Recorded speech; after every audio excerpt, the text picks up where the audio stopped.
নাব্যতা সংকট ও অবৈধ দখল দূষণে আগের জৌলুস হারাচ্ছে যশোরের নওপাড়া নৌবন্দর। কম ভিড়ছে বড় বড় জাহাজ, এতে ক্ষতিগ্রস্ত হচ্ছেন ব্যবসায়ীরা। তাদের দাবি, দ্রুত ড্রেজিং করা না হলে বড় ক্ষতির মুখে পড়বেন তারা। 1, 2, 3 ঢাকায় জমি জিতে নিন 100% ক্যাশব্যাক সহ 20 কোটি টাকার পুরস্কার। পলি পড়ে ভৈরব নদের সৃষ্টি হয়েছে চর। বড় জাহাজ তো দূরের কথা, ডিঙি নৌকাও চলা মুশকিল।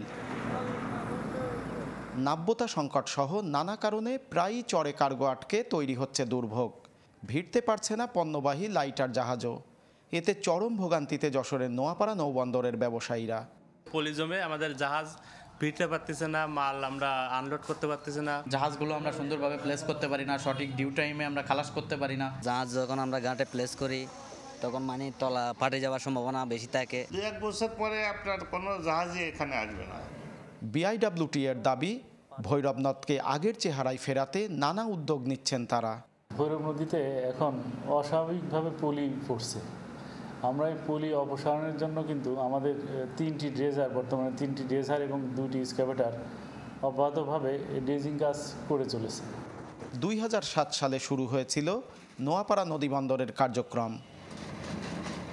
তৌহিদুর রহমান, চ্যানেল 24, যশোর।